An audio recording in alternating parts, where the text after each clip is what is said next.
दादा काय सांगेल किती बसेस सोडण्यात आलेले आहे आणि काय शुभेच्छा देणार ते? सर्वप्रथम मी कोकणात जाणाऱ्या सगळ्या चाकरमान्यांना गणपतीच्या खूप खूप शुभेच्छा देतो। आणि आपण पाहताय की हे पहिलं वर्ष नाही तर वर्षानुवर्ष शिंदे साहेबांच्या मार्फत, शिवसेना पक्षाच्या मार्फत आपण कोकणात नाही तर पूर्ण महाराष्ट्रामध्ये जे गणेश भक्त त्यांच्या गावी जातात गणेश उत्सव साजरा करण्यासाठी, त्यांच्यासाठी ही मोफत बस सुविधा या ठिकाणी देण्यात आलेली आहे। आज या ठिकाणी मी पूर्ण उत्तर मुंबईमध्ये, पूर्ण उपनगरामध्ये सगळीकडे जाऊन आलो, सगळ्या चाकरमान्यांना शुभेच्छा देऊन आलो। आणि आता मी आहे इथे विभाग क्रमांक 2 मध्ये लालसिंग राजपुरोजी चारकोपमध्ये।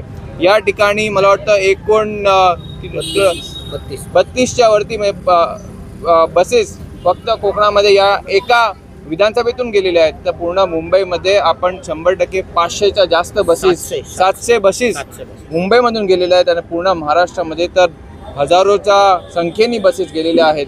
आणि अशीच सेवा आमच्या हाती आणि शिंदे साहेबांच्या पुढाकारांनी ह्या कोकणवासींसाठी घरत राहू अशी मी देवापुढे प्रार्थना करतो। तुम्ही लोकांना गणेश उत्सवासाठी घरी पाठवतात आणि जे विरोधी आहे ते टीका करतायत तुमच्यावर, काय सांगेल? मला वाटतं या सणाच्या दिवसामध्ये सुद्धा विरोधकांनी बाप्पा त्यांना सद्बुद्धी द्यावे एवढंच मी सांगेन, बाकी काय नाही।